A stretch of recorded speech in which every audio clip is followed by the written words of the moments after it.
Good day. Welcome to the Cory Morgan Show. Got an interesting one lined up today. There's all sorts of stuff happening and breaking, and then somebody's sick and everything else. So the Western Standard newsroom is down to a skeleton crew right now. There's only a handful of us around here.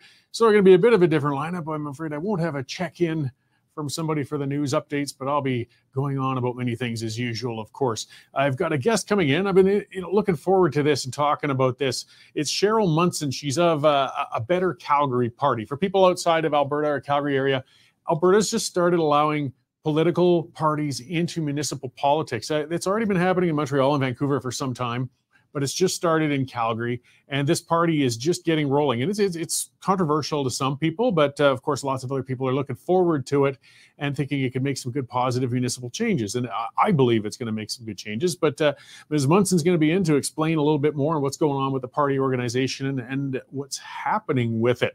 It's also, I guess I should note, for those watching live, it is September 11th. Everybody kind of old enough remembers that a world-changing event happened. It is one of those things where truly everybody kind of remembers where they were when it happened. One of the most horrific terrorist acts ever, committed in modern history. And, it's worth noting and remembering and watching out. We've got some crazy, extreme people in the world, unfortunately. There always will be, who just want to slaughter people. And it happened then. We can't forget it. And we can never underestimate the dangers that extremism can bring about, particularly, when it's a fundamentalism like that, and we can't understate it. So, I guess in memory, and let's just hope with any luck we don't see anything quite like it again. All right, well, I'm going to get on, though. I'm going to, just pointing out, see Mr. Stanley, Matthew, Paradoxy, all you guys checking in. So if you're on live, send those questions, send those comments, get in there. Let's have a discussion. I don't necessarily read them all out, but I do see all the comments and questions, and it helps me with my flow of things and everything. So I'm going to talk about what's got me going today. I got a couple things I'm going to hit today, but this is on the government and public trust. So a degree of skepticism and mistrust of governments. It's a good thing, actually. It's healthy. No elected officials or bureaucrats should get a pass or be gifted with blind trust. Government actions, they don't always have the well-being of citizens at heart, and the state should always be viewed with a skeptical eye. Now, with all that said, though, a degree of trust in the government is essential for democracy to function correctly. People must have a little bit of faith and be willing to cooperate with the government at times. So when that balance has been thrown off and healthy skepticism of the government is morphed into cynicism, things can go bad and quickly. So during the COVID years, governments at all levels shattered the relationship of trust with citizens. Elected officials and appointed bureaucrats, they eagerly imposed controls upon people with no regard for personal freedoms. The ability to earn a living, travel, meet with loved ones, or even pursue an education was curtailed. Even the sanctity, of course, of medical choice was violated as people were coerced into vaccinations they weren't comfortable with. The state fed mistrust between citizens and the government and encouraged them. And they fed mistrust between citizens and each other, encouraging them to report on each other for pandemic violations. Families were shattered, livelihoods were destroyed. With hindsight, we can see how clearly overblown the risk of COVID was. Even when the pandemic was first unfolding, it was evident that the virus was harmless to healthy young people. Yet the state couldn't resist imposing controls upon us all with disturbing zeal. Schools and playgrounds were closed, and kids playing hockey outdoors were assaulted by police. That really happened. Citizens were fed misinformation by the state, and the social fabric of nations was torn as people were publicly shamed for questioning the motivation and action of their governments. And now we're seeing the cost of this shattered trust. A local example here in Calgary, the water supply has been disrupted to months due to decades of incompetent civil governments neglecting to inspect and maintain the main water lines. Restrictions on water have been dragging on, and people are being shamed for daring to shower more than 3 minutes, or for flushing their toilets too many times, or washing their cars. Fines are being levied against people caught committing the high crime of watering their gardens. And of course, the threats are abounding with further legal consequences should citizens be using water beyond their rationed and allotted amount. Now, despite all this pressure, citizens aren't reducing their water use significantly in Calgary. While city officials beg, cajole, and threaten citizens, their pleas are being ignored. In order to repair the water lines, people need to reduce their water use en masse, and it isn't happening. Apparently, if the overuse of water continues, Calgarians may experience a total shutdown of water or have boil water orders imposed on them for the whole winter. Now, with such potentially dire consequences for using too much water, why are Calgarians still refusing to cut back? It's because they don't trust the bloody government. They remember the satisfied gleam in Mayor Gondek's eye as she maintained pandemic restrictions, and they know the contempt in her voice when she speaks to citizens. They either don't believe the threats to the water supply are real, or they're continuing with their high water use as an act of passive rebellion just to spite her. It's probably a combination of both. If people trusted the city government, water use would drop. It's annoying, but not difficult to reduce daily consumption to a degree. Trust has been compromised, however, and now, in time of genuine crisis, the government can't get citizens to cooperate on solving the problem. This isn't the fault of citizens. It's a consequence of the abuse of power by authorities. The issue gets even more worrisome when it comes to vaccine use. I mean, we've had safe, well-established, and tested vaccines in use for generations. People don't need a gun to their heads to take their children in for those vaccinations. They trusted the medical establishment and the government back then.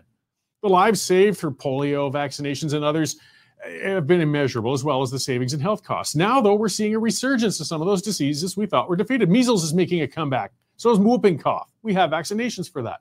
Statistics are indicating that vaccine uptake has dropped dramatically in the last few years, and children are going to be paying the price for that. I mean, there's always been some people making crazed claims about MMR, vaccines, and autism. It was a bunch of baloney. But they were in a minority, and enough people participated in vaccinations to keep general immunity high. So we didn't see outbreaks of mumps, smallpox, polio. The vaccines are safe and effective. Due to the way the COVID vaccines have been imposed on people, though, mistrust of all vaccines has been growing. People are lumping well-established effective vaccines into the hastily concocted juice of the COVID jabs. Elections are approaching, and people must vote for change. The old guard has to be flushed from power and replaced with reformers. We need to bring the trust back. New faces won't solve every problem, but we can be assured the old faces won't solve any problem. Citizens are in an abusive relationship with their governments right now, and the trust has been obliterated. Only through new players can trust start to be rebuilt and a balance between citizens and governments be regained. Well, that's kind of my first rant of the day, guys. It's a big one, you know, because again, I know some people do believe that the water leakages might be fake or it's exaggerated, whether people should reduce it or not. I don't know. I think they probably should be reducing it so these things can get repaired. We should be fighting about finding why everybody was so vulnerable. We should be discussing, you know, how this can be fixed. But in the meantime, they should cooperate. But I understand why they won't. I understand why they don't trust Gondek. They don't trust the city administration because we've been abused. And now it's coming back to haunt us.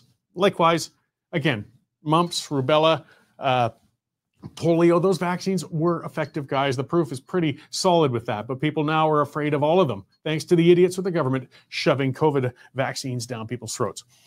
All right, now I'm going to talk about something else that's been breaking on the news, and it's pretty important, especially if you do live south or southwest of Calgary, as I do. And I want to explain a few things. So it's been hitting the news. The Western Standard broke that last night. A woman had a cougar on an acreage southwest of the city of Calgary.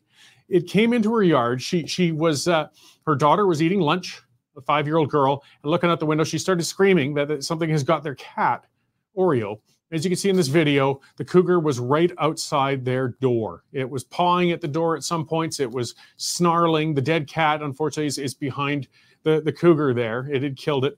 And it would not be scared away. It was there for over 5 minutes. This is behind my place now. You see some video. I'm only a few miles from there. This is 3 young cougars walking a trail behind my house. I have a game camera back there. This wasn't me filming it, of course. And it was in the night. What I want to establish is I understand how to live with and around wildlife that can be potentially dangerous. I live among them now. I have no interest in harming animals, never want to.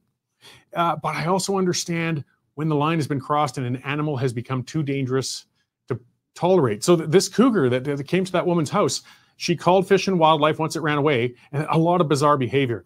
The cougar left the dead cat in the garden. It didn't take it with it. So it wasn't quite, or maybe it is starving. It was skinny looking in the video, but food might not have been the motivation. Then the cougar came back, as you can see in this picture, in the night. It came back and was behind the door. It looks like a young cougar, a smaller cougar. But still, when you think of the power of a 5-pound house cat, and think about the kind of power in even an 80 or 100-pound cougar, a very, very, very dangerous animal. It's extremely rare for a cougar to attack a person. Very, very rare. It's something a lot of people don't even realize. Like as I showed with my game camera, cougars are actually quite common. You just don't see them. They're very shy. They stay in the woods. They have no interest in interaction with people. And it's, as I said, the amount of people around, if cougars were that dangerous, we'd see a heck of a lot more adverse outcomes. We'd see a heck of a lot more attacks. Thankfully, we don't. But when it happens like this, when that line has been crossed, when a cougar is behaving so unusually as this one, as bizarrely as this one, as dangerously as this one, it has to be destroyed. And I've been watching the online discussions of this. Of course, a lot of the armchair quarterbacks. That's why I'm giving some of my pedigree. I'll point out. Like I said, I grew up in Banff, for those who know me. I worked 20 years as a surveyor in isolated areas. And now I live on an acreage where, yes, every few weeks I have cougars go through my yard, bears, lots of other critters. I love that. And we have gotten along fine. I've never shot so much as a squirrel in my yard, and hopefully it stays that way. But when we get a circumstance like this, an outlier with a cougar like this is very frightening. That area, and again, if anybody lives southwest of Calgary watching this, watch out. People put their kids out in the mornings to get the school bus at 7 o'clock. This cougar is still running on the loose. It's come to this house and tried to get in their door twice. Other people saying, well, we'll just tranquilize it. It's not that easy, I'm afraid. Cougars aren't like bears. Okay, they can't be easily trapped in a large live trap and then relocated somewhere else safely, unfortunately. Tranquilizing isn't that easy either. They're smart. They can hide out quite well, and just trying to get there and get a dart into it. Again, people, and what are you going to do with it? You can't rehabilitate it. I mean, again, it's behaving so unusually like that and so aggressively and so dangerously. It has to be put down. They aren't endangered, but a lot of people are in danger. Some people saying it was just a cat. That's not the point about the cat this thing killed. It's the fact that it came out during broad daylight and did it. It did it in somebody's backyard and then tried to get in the door to her daughter. So for fools saying we should just leave it be, it's nature. Look, some people are urban dwelling. They don't necessarily understand. In these cases, it has to happen. Out where I live, it's ranch country. There are a lot of cougars. There are a lot of bears. There's a lot of interactions. I know they don't publicize it a lot, but I guess what? Actually, a number of cougars get shot every year out my way. It's usually because of adverse interaction with livestock producers, but they are not endangered. It's a last resort. Those of us who choose to live out there do it because we love the wildlife, because we want to be around them. I mean, there's smart things you should be doing. Don't leave your food or garbage out. Don't attract animals around. Some other people saying somebody was clearly feeding that cougar. No, I don't believe they were. They're not like foxes or bears where they can become habituated quite so much. Again, they're so shy with people, there wouldn't be the opportunity for somebody to start feeding it. Though, who knows? You leave enough meat outside and you can attract anything. I don't think that was the case happening here. Cougars, again, tend to stay away. It would grab it in the night and take off. This is just not typical behavior. So the news is going to come out on this story as it keeps unfolding. I'll spare you the name of the lady. She is a neighbor of mine, just a few miles away. But either that cougar is going to be found and destroyed, as I'm afraid it has to be, or even worse, that cougar is going to attack somebody. Something is wrong with that particular animal. You got to think about it like people. Again, 99% of people won't harm anybody. They don't want to. Things happen. Sometimes something, switch flips in somebody's head or whatever else. They go off, they get violent, they get dangerous, and we have to do something about it. In the case of a cougar like this, as you can see in that picture with the blood on its paws, aggressive and trying to get into the house, there is no other option. So again, if you're watching in the Southwest, if you know people with acreages down there, though, this is ongoing right now, tell them to watch out. Keep the pets closer than usual at home, and by all means, of course, keep your children nearby. The few attacks that cougars have ever done, which are very rare, almost never with men, predominantly it's been with women and children. They're opportunists, they're hunters, they will go for what they feel is smaller and more vulnerable. And as rare as those attacks may be, of course, the outcome is as tragic as you could possibly imagine. We couldn't imagine a child being killed, and that's an area where there are a lot of families and children living. So keep the eyes open. Let's hope this gets resolved. And, we can have a rational discussion about living with wildlife, managing wildlife, and getting along with them, but understanding that sometimes there's just no other choice. Public safety has to come first. All right. Let's come a little closer home into the urban area and talk about municipal political parties. This is something I've been wanting to see for years, and it's finally coming about. And I'm hoping it's done right. So we've got Cheryl Munson of A Better Calgary here. This is, I guess, the first political party in Calgary? The very first. All right. That's right. Thank you very much for joining us to talk about it. Thank you for having me here. So, to start with, you must have been doing some research and other things. There are other political parties in other cities in Canada. It's not common, but this isn't a first time ever or anything. No, Vancouver and Montreal. And Edmonton has just started one as well. Okay. Yeah. Great. Yeah, Edmonton would be new. So this has just been brought in with Alberta with a framework and, a resolution. Yeah. I guess part of the problem is there's always been unofficial political parties. Yes. There have been alliances, yes. But then you don't know where they stand because it's behind closed doors. That's right. So what motivated you to get active with this? We came together. We want to see change. We know that the left and the unions are always very, very organized, and they put together a slate, and they were very successful last time. And we decided that we needed to come together as center-right conservatives and do the same and beat them at their own game. Yeah, and you've already been doing a lot of organizational work there. I've been seeing the online updates anyways. There's been meetings around the city in different wards. I think there's 14 wards. 14 wards. So have you started a nomination process? How does this work? So what we did, we had our launch in June, and then in the summertime when a lot of people are away and stuff, we had meet and greets in all the wards and got out to meet the people, sold some memberships. And right now we're setting up ward associations in every single ward. We started on Saturday. We're going to end this Saturday, get all 14 set up. And then our bylaws are this close to being done with our legal team. And then we're going to start running candidates, nominations. Yes. Okay. Because you've got a whole lot to do in actually a relatively short timeline. For those outside of Alberta who are reviewing, our municipal elections are going to be about, 14 months from now. Yeah.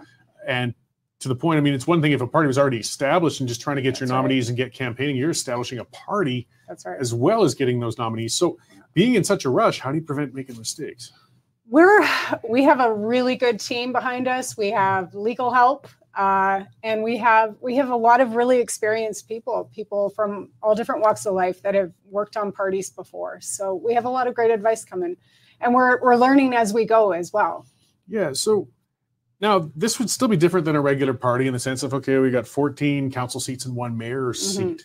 I imagine there's going to be one mayoral candidate nominated at some point or another too. We're leaving. Yeah, we're going to do a mayoral nomination, and we're leaving the choices of all those up to the members. So the members are going to get to vote on each candidate in each ward on who they want to represent them. And we really feel like that's what differentiates us from the slates that have been put together prior, is that we're taking it to the members, we're taking it to the communities.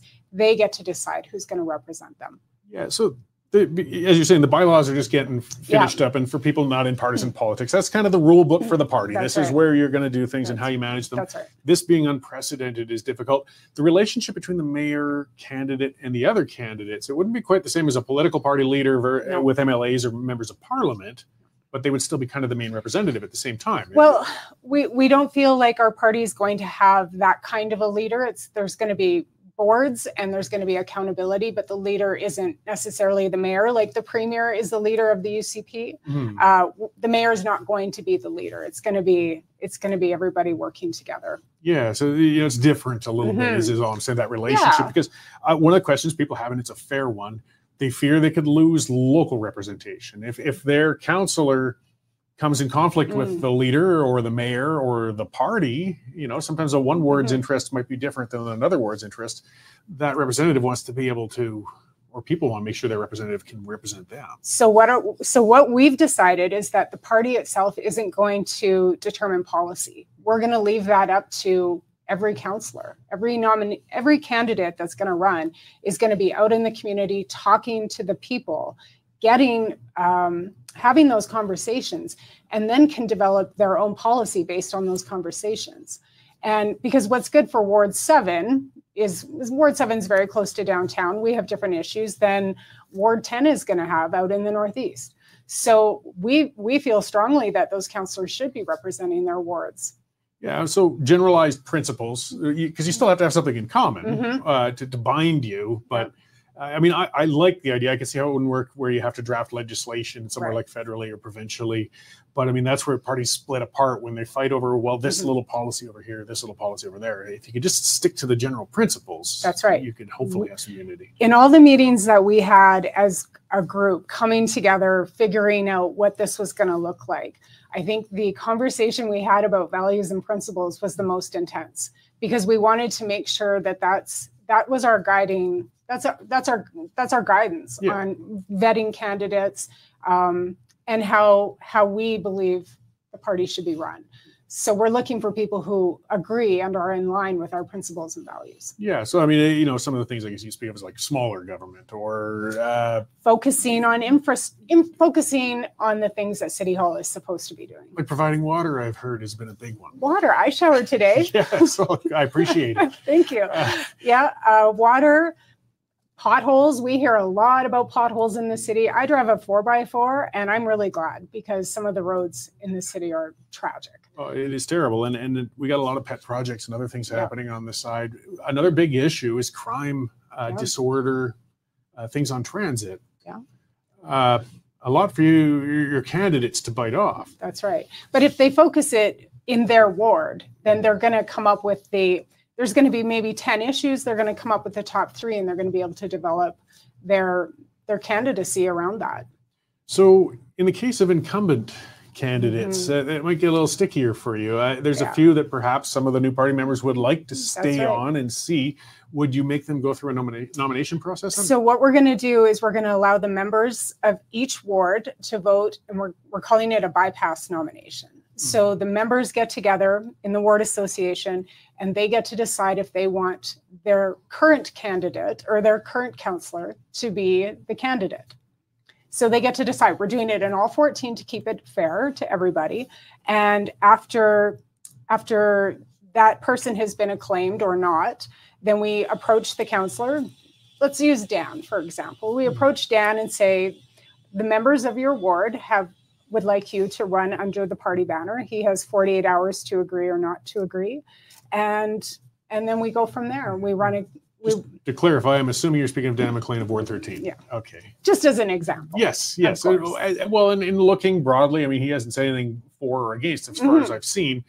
He would be one of the few in council that sort of look like they might fit in with the principles of this forming party at this point. Absolutely. I don't imagine there's going to be a lot of people rushing out to get Mr. Walcott or anybody on board, nor would he be interested. But so funding now, the provincial, have they laid out the framework on how this is going to be organized within a party yet? They haven't fully released the regulations yet. Yeah. So we're hoping to do that soon. We're going to have a founding convention in October where the members will ratify the board and ratify the bylaws. And then we're fully expecting to have another meeting, special general meeting in the spring to change anything that needs to change once the regulations come down. Yeah, so you're going to have to hit the ground running hard. And one of the frustrations in municipal politics I've seen is there can be some fantastic candidates, brilliant organizers, excellent ideas, but they've never been involved in an election their whole life. They don't know how to campaign. They don't know what GeoTV is or databasing or volunteer management. That's right. So I would imagine the party's going to provide some centralized training and tools like that for the candidates. Absolutely. We think that's one of the huge benefits of having a party is for people who want to step up, want to serve their community, but don't have a clue on what to do, where to begin. I was a school board trustee candidate in 2021, and I had no idea what to do. If I'd had a party to go to and say, hey, I'd like to be a candidate and get through a nomination there, and then be able to run in the election, that would have been so helpful to have guidance. So that's exactly what we want to do. We want to support people who want to serve their city. And just, I guess, again, to explain, because we've got a lot of non-party playing people who watch. You know, they're politically involved, or they wouldn't be watching me ranting and raving, but they still might not necessarily played within a party. A nomination is when the local members are going to have theoretically a competition between a few candidates and choose who's ahead. I mean, it's a first level of vetting, because something that's been missing in municipal politics. A lot of people can present themselves as one thing, and then they get in and it turns out they were nothing like that. They just wanted to get elected. Mayor Naheed, I'll say it outright, is a perfect example of it. Having a nomination allows, the locals to see these candidates before it's election time and they're fully committed. And it engages Calgarians. Doing these ward association meetings, that's one of the things we're hearing a lot of, is people want to have a say in who's representing them and they want to be involved. And this is a great way to get everybody really excited and to back a really strong candidate. And then reciprocally, when that candidate wins, is to have some accountability back to the community as well. Because now you have established relationships with these candidates. so that when they're counselors, there's still a back and forth conversation that can be had. Yeah, so it might be premature to ask, but in the bylaws or something, would there be some sort of mechanism then where there's going to be a review 3 years in on the candidates, say if they got elected, or something that might trigger another nomination vote if they weren't satisfied? How do you hold them accountable after the election? You know what? That is a really good question. I'm not quite sure if that's in our bylaws or not. Oh, I really wish John was here. John's the detail bylaw guy. No problem. And imagine something like that's in there. Or that's the thing with being new. You can talk about these things at your general meeting or so on. It's a great idea that we can bring up and let the members decide on. Because that's, you don't want to be locked in and then have that incumbent advantage. I mean, that's been part of the problem in municipal politics in general, too. There's not a lot of name recognition. Mm-hmm. So again, people are coming out of nowhere, and it's hard to compete against the known councillor, even if they... to be frank, weren't necessarily that good. That's right. Yeah, that's exactly it. And especially when you have 27 people running for mayor, how are you supposed to be educated on every single one of those people? Yeah. It's impossible to keep up like that, even if you are politically involved in everything. So we really want to simplify it and bring it back to the people. And I think that's a huge advantage over the slate. I don't like to be told who to vote for. I want to have a say in the process of how that happens.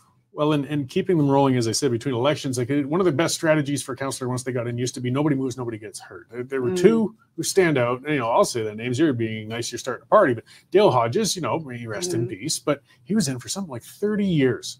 And he would never take a stand on anything. In fact, he was notorious for whenever a controversial vote came up, he'd suddenly get a stomach illness and go to the bathroom, wouldn't come back till the vote was back in council. And Ray Jones was in for 20-some years, and nobody had ever heard of him. Same thing. He wouldn't do anything. But when election time came, they were the incumbents. People still knew the name, and they would just keep getting in. Yeah. And you got to make them work it while they're in there, not just get in and turn into a mushroom. I would really, I'll speak personally. I'd love to see councillors, instead of being in an office in City Hall, I'd love to see them have offices in their wards. Actually, be a little more, be a little more accessible to the people. Yeah, a member of parliament has a riding associate or riding, and then there's a constituency one for provincial. That would make sense. It'd be another expense, but I guess if you could save money elsewhere, we could probably save a lot of money elsewhere. Yeah. So I guess what are your next steps then? What's coming up? So we're going to finish building the ward associations this week, and then we're getting into hopefully the bylaws will be done. Like, we're so close, and then we can get into candidates. We've already got a welcome. We've got so many people stepping up who have put their name forward for maybe I'll run, I'm thinking about it, to absolutely I want to run, and so many great people in every ward. So we're getting our packages prepared for those folks, and then we roll into our founding convention. Okay. So, we're running out of time. It went fast. But before I let you go, then how do people get involved? Where do they reach out? If they want to get in on it. BetterCalgaryParty.ca is the best place. That's where we have all the events that are coming up. That's where we have all the principles and values. You can find out all the information there. Excellent. A BetterCalgaryParty.ca. And I know people have been referring to it as ABC. Yeah, already. And that's okay. But the website is a BetterCalgary. Yeah, you want to find the website to know you can get to the events. We're also on Facebook. We're on Instagram, Twitter, X. So we're a little bit everywhere. Okay, excellent. Anything else you'd like to add before I let you go then? Oh, nothing off the top of my head. I think I got it all in. Okay, well, I appreciate it, and I really do, hope for the best. It's a big task you have ahead. I'll just throw my two bits of advice in. I was, part of the founding of the Wild Rose Party and things like that. And I know you guys are probably already sweating it. Make sure the bylaws pull you together rather than rip yourselves apart over it. No hill's worth dying on. That's right. Compromise, That's right. If you don't get your way on this one this time, give it a year or two. You can change it later. Don't stomp out the door. I will say that. I will say we've come together as sort of a center-right coalition, and I think if we sort of have worked on the basis if we agree on the fundamentals, everything else can be flexible. But the fundamentals are where, and that's where you get 80% of what you want, as opposed to 0% of what you want. You're certainly not getting it where it stands. Right. Thank you very much for coming in to talk to us about it. I'm really going to be watching this with interest. I hope to speak to you guys again, perhaps after the AGM and that, and see where it's all going. Thank you. All right, thanks.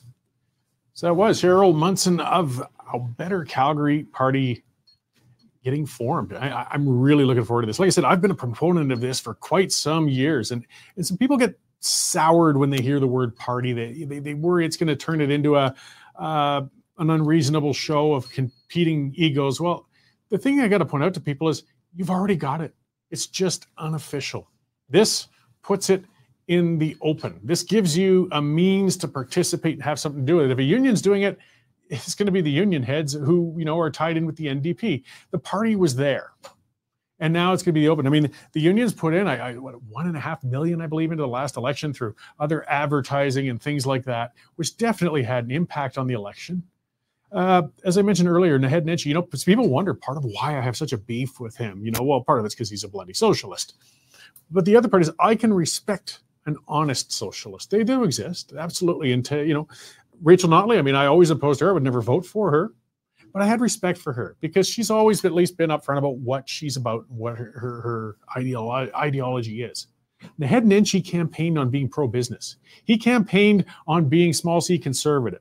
The only reason he did that is because he's not stupid, that's for sure. He's not a stupid man. And he knew that if he ran as the leftist he is, he never would have won, not a chance. So he painted himself as a conservative, a center conservative perhaps. And once he got in, he was brutal. He did tax increase after tax increase on businesses, on individuals in their household. City Hall exploded under him. The incompetence. I mean, the Green Line that's fallen apart. I didn't even go into specific policies like that with Ms. Munson because I don't think they're quite developed to speak on those. I suspect they got a lot to say about the Green Line. I mean, this is an LRT project. When we break it down, this was the Nenshi's pride and joy, his legacy. That was going to be costing something like $200,000 a meter of track laid initially. And this was 9 years ago, I believe. And now, when they finally pulled the plug on this behemoth, not an inch of track has been laid yet, but the city's managed to blow $1.5 billion on it, but haven't built anything yet.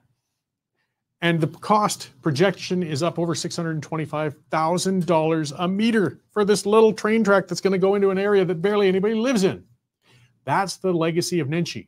And if people knew what Nenshi was about those many years ago, he never would have become the mayor. How would they find out what he's all about?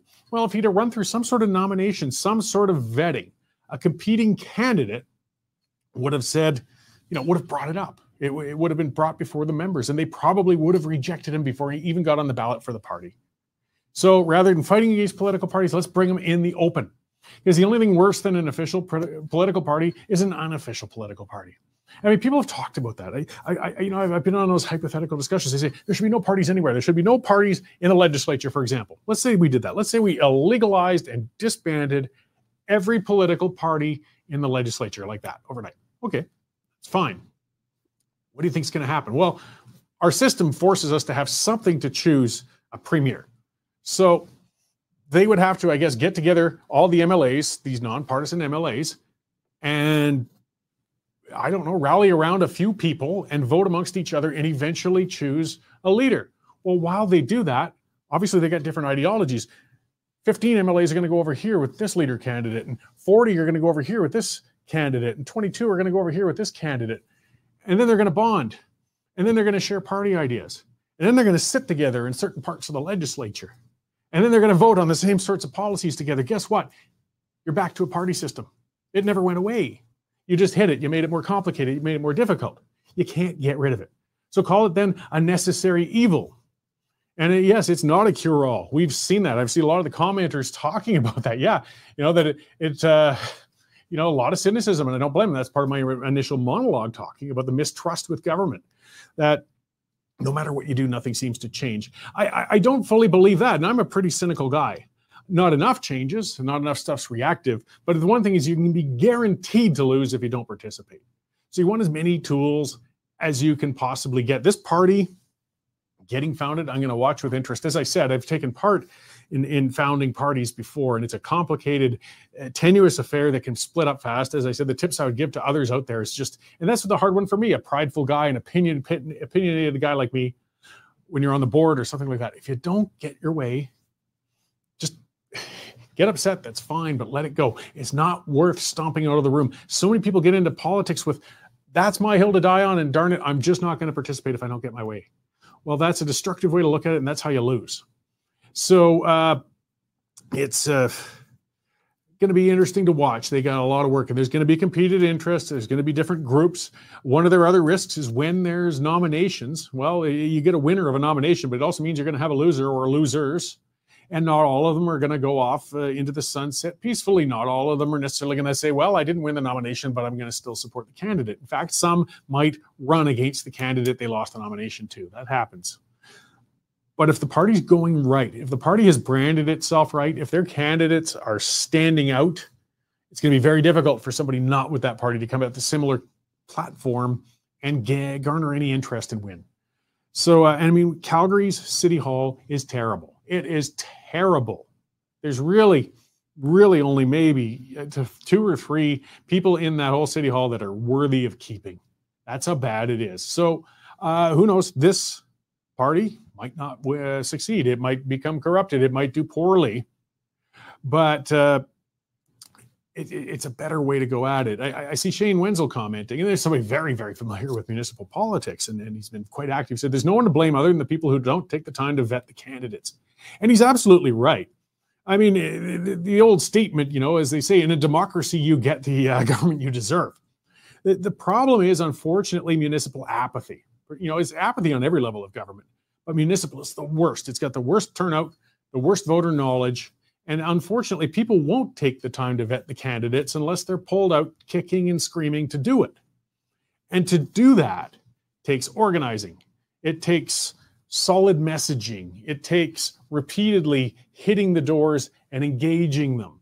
It takes phone calls. It takes a campaign to make sure when you've identified these voters, you get them to the poll to vote. And you need an organization to do that effectively. And you see, the reason the left has been winning is because they have unions behind them. And the unions have been filling that role. They've been doing that. They've been organizing. They've been polling, identifying their supporters and getting them to the poll.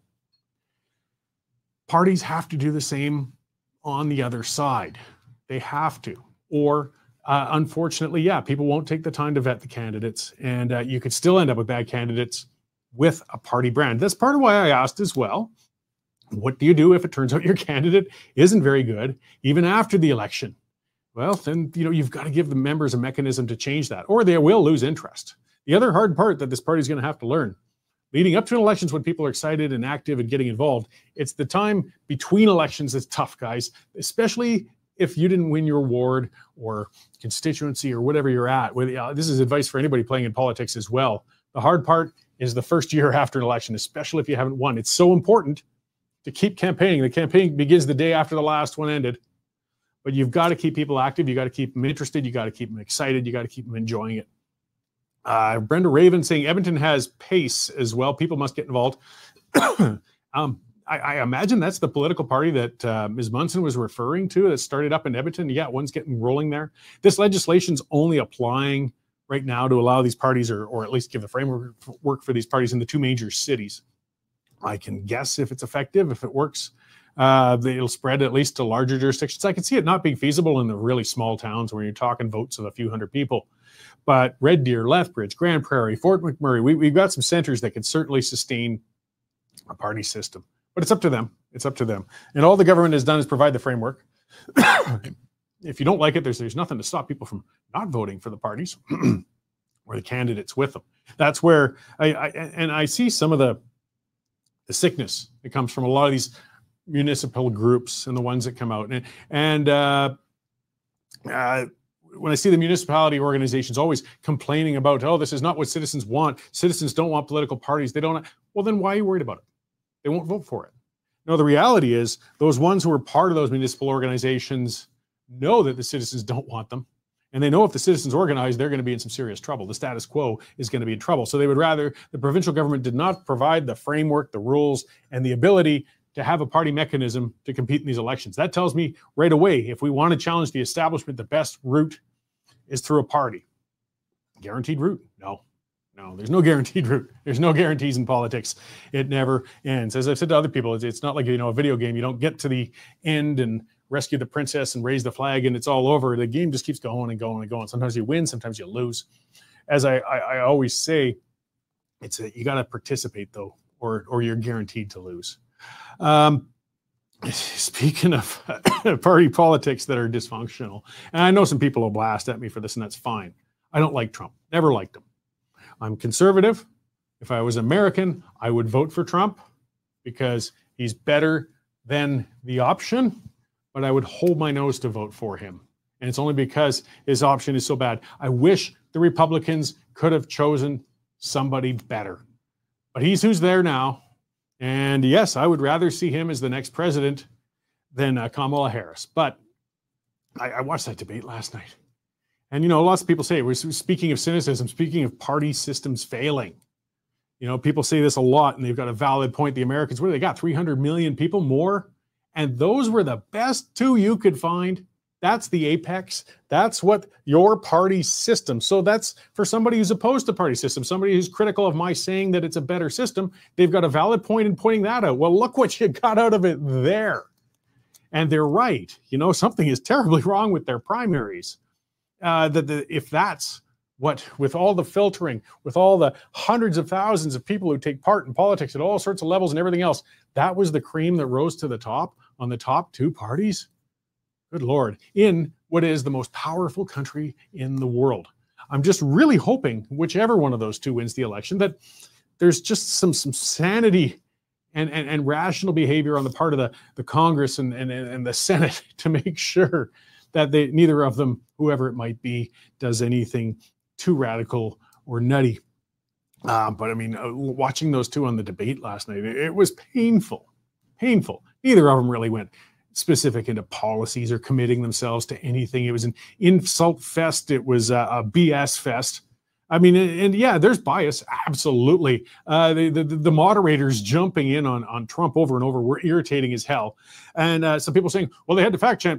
Trump was lying all the time. Yeah, I know. He lies all the time. That's nothing new for him. But the role of checking Trump on his lies should be up to his opponent, Kamala Harris, not to the moderator of the debate. Kamala should counter him if he's BSing. And she spouted a bit of BS on her part as well. And ABC seemed to have forgotten to correct her on that. Bias, you know, we got big issues. Bias in the media, things like that. Paradoxy saying, I hope we can get XL Pipeline back on. And then made a pun with maybe that's a pipe dream. Because, yeah, that did come up. Trump mentioned the XL Pipeline a couple times. Yeah, but you see, part of the issue with that is the trust still there between the private market and the rest. I mean, it's really just a little bit across the border, but does anybody want to put the money forth to finish that thing now? Or is it totally dead? I don't know. It's quite a gamble when you don't know every 4 years if the next government's going to shut your business down. Again, as I said, there's a better chance for rational energy policies and things like that if Trump gets in than if Harris gets in. But still, there's going to be a lot of irrational stuff out of Mr. Trump as well as things go. But either way, it does provide a lot of interesting political fodder. I'll finish off coming a little more domestic. Yeah, Pierre Poilievre, you know, Jagmeet Singh went through the political theater, says, I'm not supporting Justin Trudeau anymore. And others saying, well, let's have a confidence vote. Oh, I don't know about that. Yeah, because Jagmeet Singh's a coward. He's a wimp. He's NDP. Come on, he's a socialist. What do you expect? He's posturing. He does realize, or at least his advisors have realized, that his constant capitulation to Trudeau. I mean, he's milked a lot out of the Trudeau government. The Trudeau government has swung pretty hard left under Singh's partnership with Justin. But the bottom line is they're looking at a year before the next election. They've got to try and decouple themselves and make themselves look a little bit independent rather than just being in bed with Trudeau, because they're not going to win any seats under that. They don't want to go down with the Trudeau ship. I think it's too late, but he's also not going to want to go down with the Trudeau ship in a month or 2 months or 6 months from now. So Poilievre is going to call a confidence vote. He's going to put it to the House, say, let's put it on the table, vote to stay or vote to go. I will bet my hat. I never wear hats, so it's a safe bet for me that they're not going to vote to go to an election. We could use one. We really could. The Trudeau government is completely incompetent, and they're irreparable. Liberals have got to be realizing it a lot. I mean, Trudeau had his annual caucus retreat. That's when you're getting ready for the political year. It's the end of summer. They got together in Nanaimo, and it sounds like almost half of his members of parliament didn't even show up for it. Another one called out and said it's time to get rid of Justin Trudeau. They realize they're not going to win the next election with this guy. They've got to do something radical if they're going to have any hope. And they're not willing to do it. I thought for sure it was one of those times I was wrong. Yes, I know lots of people say it happens all the time. I don't know. It happens now and then. I got to admit it. I was confident there was going to be a major cabinet shuffle after the cabinet retreat because I thought this party has to rebrand itself. They got to try, at least. If we're not getting rid of Trudeau, we got to say, we're different. Please trust us again. We'll do something different this year. We're going to put on a fresh coat of paint and change all the cabinet ministers. And that's going to be a new approach to everything going into this year. And he didn't change a single cabinet position. Where is your trajectory poll-wise for over a year now has been going straight down, straight down. They're leading up to a possible record loss of seats. And they still think that staying the course is going to help them. They think that's the best means. Speaking of party politics, something's failing there. Trudeau has cloistered himself. He's obviously not listening to advisors because I don't care for Liberals, but they aren't all stupid. There's some smart advisors and strategists among them. And he's not listening to them. They're not getting to him. And this party is going to be in the toilet. Unfortunately, it's going to hurt Canada a lot. Okay, I've run out the clock. Just one more reminder to folks I usually remind earlier. Things have been thrown off. I didn't have my regular news check-in. We rely on subscribers, guys. That's how we pay the bills. This is how we stay independent. This is how I can be critical of government. I don't have to worry about them pulling our funding. It's through subscribers. It's $10 a month. It's $100 a year, like a newspaper subscription. You can get past the paywall into the newsroom. Stuff's breaking. Stuff's going on all the time. Get on there, westernstandard.news/subscription. Take one out. Thank you all for joining me today, guys. It was a big audience out there today. It's great. I appreciate it. And tune in for the pipeline later on. We got a new panel coming up, and come out back next week at this time. We'll do it all again with a whole new set of issues. Thanks, guys. See you then. If the name Ted Byfield brings back fond memories, well, we got a party coming up for you guys. On September 25th, Toasting Ted is what it's called. It's going to honor a great conservative who published Alberta Report news magazine. It's going to be bagpipes, singing, live auction stakes, speeches by Premier Smith, Preston Manning, Stephen Harper, quite a lineup. The Western Standard is the final incarnation or the latest incarnation of Alberta Report that Ted Byfield founded. And I mean, he was a great Albertan. He really made his mark on this province. And this evening of celebration for him is really going to be outstanding. You get there, toastingted.ca. That's the website. You can get your tickets. This one's going to sell out. I mean, again, if you want to see Smith, Manning, Harper, all in one spot, one night, be sure to get